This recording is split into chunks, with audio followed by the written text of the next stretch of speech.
On May 20th, 2025, the state of Indiana ended the life of a man who had been waiting nearly 23 years to die.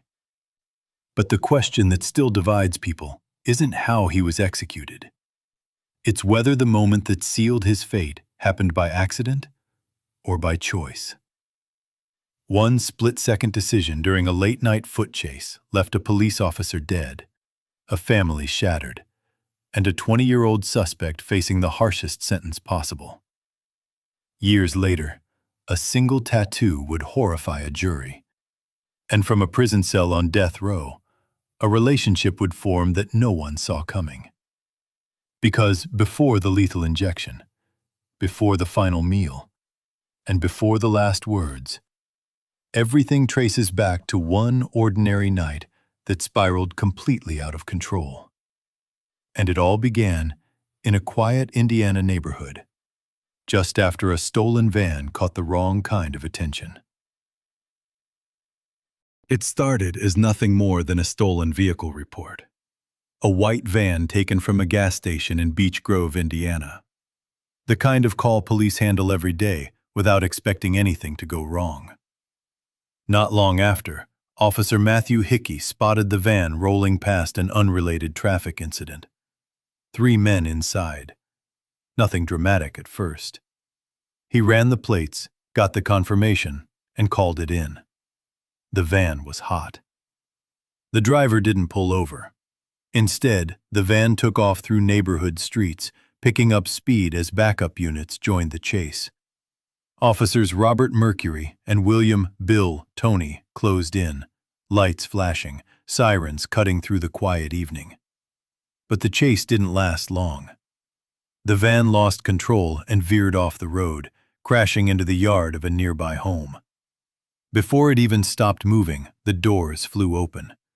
2 men jumped out and ran in opposite directions. Officer Hickey caught one of them almost immediately. The other didn't slow down. 20-year-old Benjamin Richie sprinted into the darkness, cutting through backyards, hopping fences, and weaving past swing sets and sheds, desperate to get away. And behind him, Officer Bill Tony gave chase, never knowing that in just a few seconds, this routine pursuit would turn into something far worse. Because as the distance between them closed, Benjamin reached for something that would change everything. The chase tore through quiet backyards, the kind of places meant for kids and cookouts, not gunfire. Officer Bill Tony was gaining ground, calling out as Benjamin Richie ran out of space and out of options. Then, without warning, Benjamin turned. In one motion, he pulled a 9mm Glock and fired. 5 shots exploded through the night. Bill was wearing his vest, and one round struck it dead center.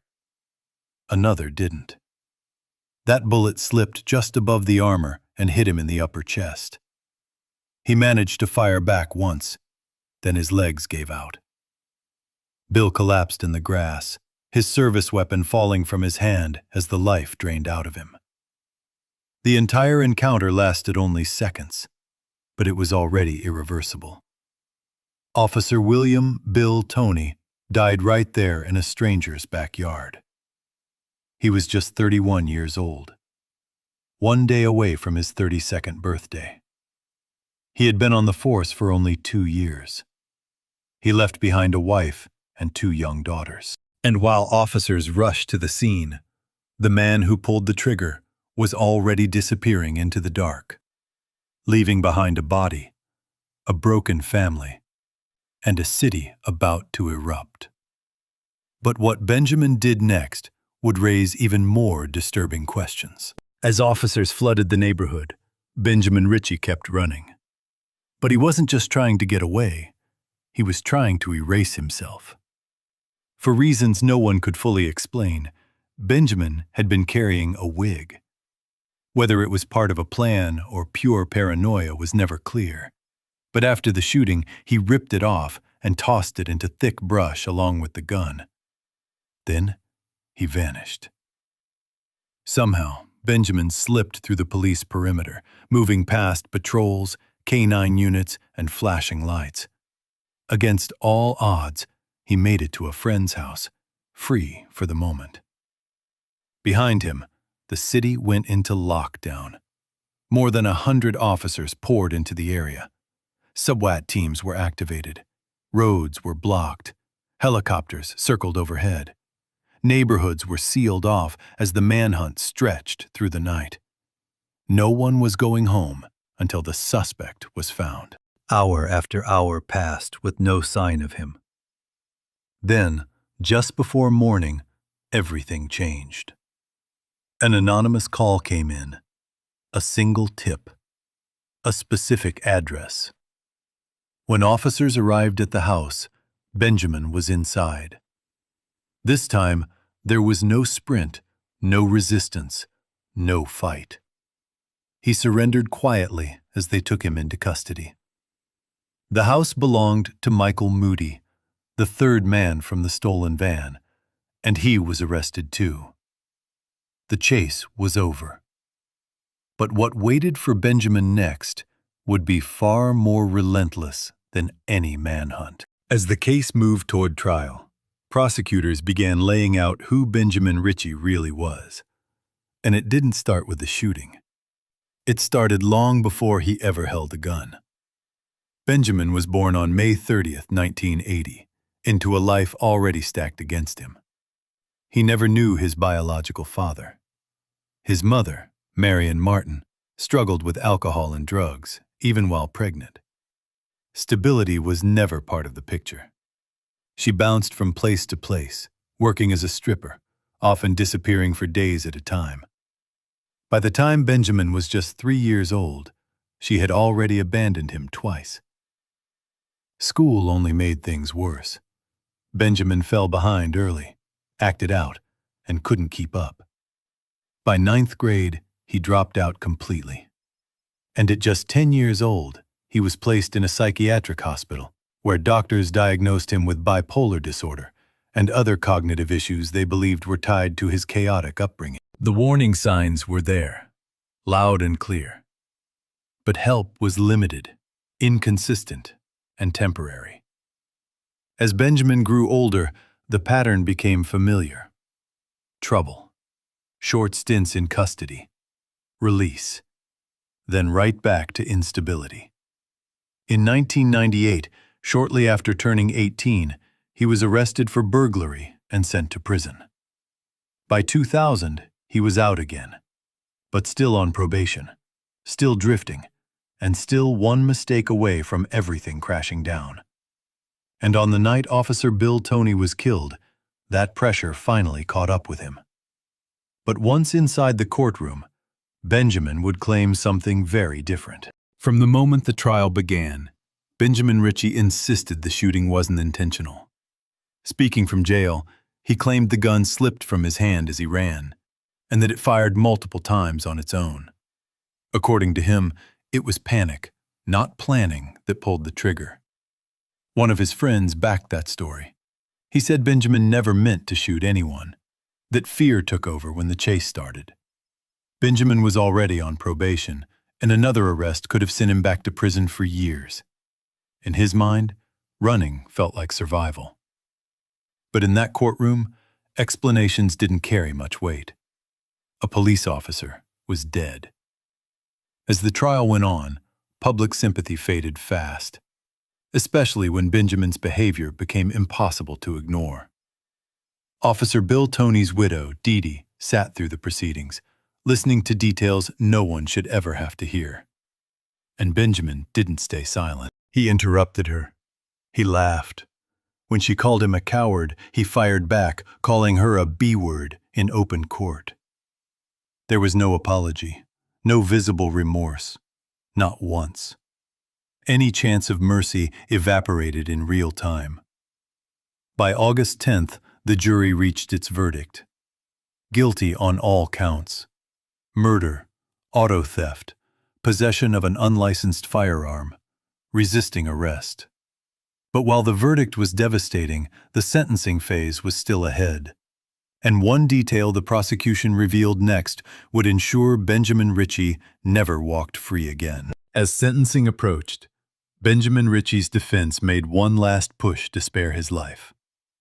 They spoke about his childhood, the drug exposure before he was even born, the mental health diagnoses, the years of neglect and instability that shaped him long before that night in 2000. They painted him as a damaged kid who never stood a chance. But the prosecution wasn't buying it. They reminded the jury that suffering doesn't erase responsibility, that plenty of people grow up in chaos and never pull a trigger. And in this case, they argued, Benjamin didn't just kill a man. He chose to do it while running from the consequences. Then came the detail that stopped the room cold. Tattooed on Benjamin's neck was the number 37. It wasn't random. That was Officer Bill Toney's unit number. Prosecutors said it was a trophy, a mark of pride, something Benjamin intended to carry for the rest of his life as a reminder of what he'd done. Any lingering doubt disappeared. After just 3 hours of deliberation, the jury reached a unanimous decision.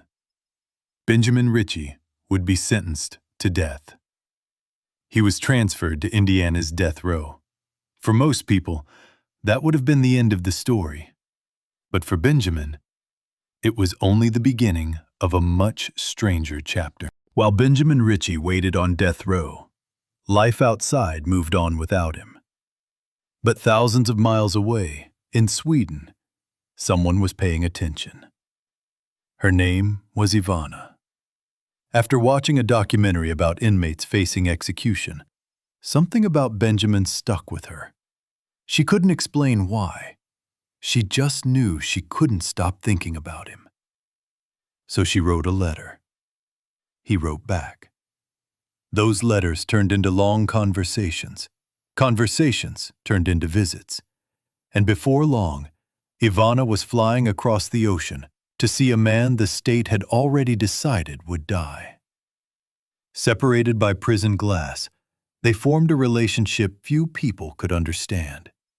And surprisingly, the Indiana Department of Correction allowed it to continue, even though Benjamin was on death row. And Indiana's death row had its own strange rules. Unlike most states, inmates there were allowed to keep pets.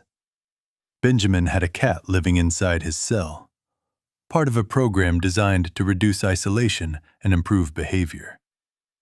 It was a small touch of normalcy in a place built for endings. Years passed. Appeal after appeal was filed and denied. Courts refused to reopen the case. Time moved forward, but the outcome never changed. And eventually, the waiting stopped. Because after nearly 23 years on death row, a date was finally set. And this time, there would be no delays. As the execution date closed in, Benjamin Richie made one last attempt to save his life. He filed for clemency, telling the parole board he was sorry, that he wasn't the same person he had been at 20, that after decades behind bars, he still had something good left to give. But the state wasn't moved. Every appeal had already failed.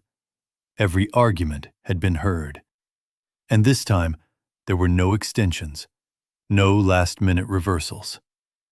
Just after midnight on May 20th, 2025, the execution process began.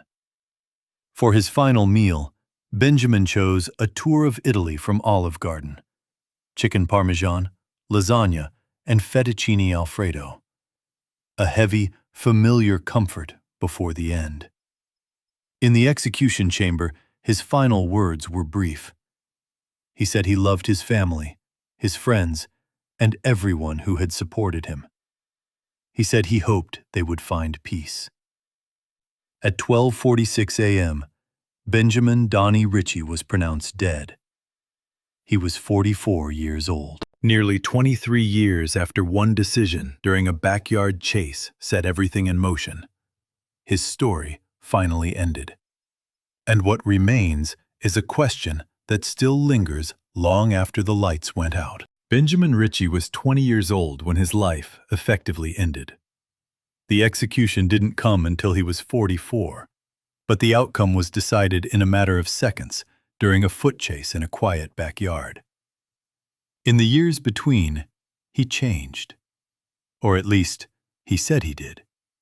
Time passed, relationships formed, remorse surfaced, but the consequences stayed exactly where they were. For some, justice was finally served. For others, the weight itself feels like part of the punishment. And that's the uncomfortable question this case leaves behind. When a sentence takes decades to carry out, are we punishing the person who committed the crime or the person they became while waiting to die? Because once the clock starts ticking on death row, there's no undoing the past. Only the waiting.